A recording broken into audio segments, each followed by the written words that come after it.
sunshine, and new beginnings to everyone.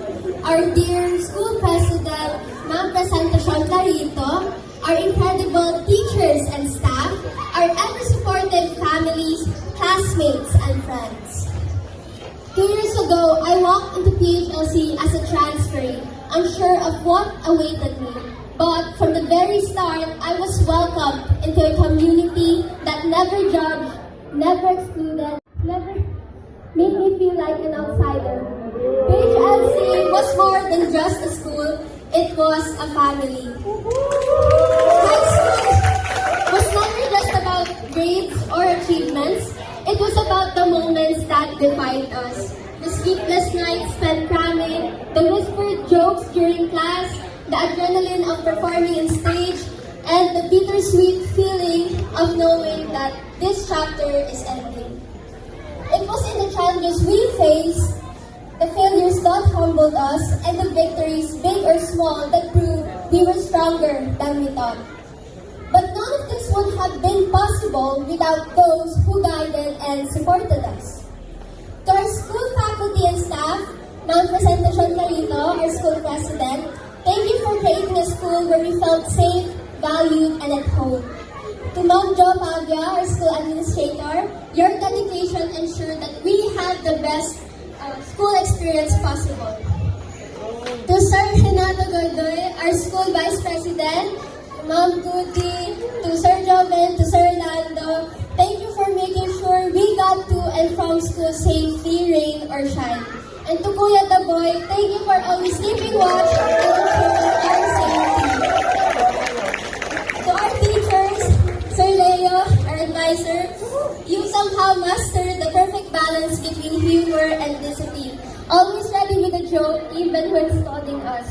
You pushed me beyond my comfort zone, encouraging me to join in journalism and speech contests. And sir, if you were a pick-up line, you'd be a compass. Because you're always putting us in the right direction, even when we try to use our minds. Sir Anton, one of the best science teachers ever, you make learning fun. And beyond the classroom, you always hype us up during performances. No practice session ever felt complete without your support and energy. To Sir RJ, though you were only our teacher for a year, your warmth and kindness made a lasting impact, earning you the nickname Daddy RJ from my classmates.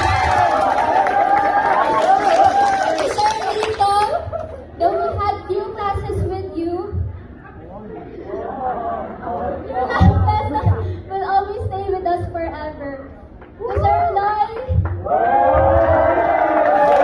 when I transferred in grade 9, you made sure I felt welcome. Thank you for making PHLC feel like home. And to Sir Mark, thank you for seeing potential in me and giving me the opportunity to perform on stage. That is something I will always be grateful for. And to Sir Moises, your guidance in singing helped me grow, and I will always appreciate that. To my classmates, you are like fireworks. Not just because you're loud, but because you bring joy, excitement, and energy wherever you go.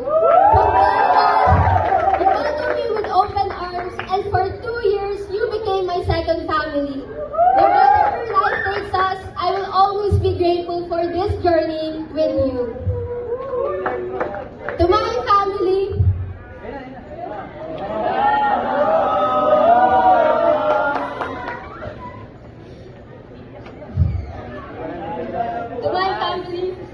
Daddy, thank you for your sacrifices, for working hard to provide for us, and for always putting our needs first. We stand through every struggle and admire you more than words can say. To Mommy, you are my rock, my safe place, and my source of strength.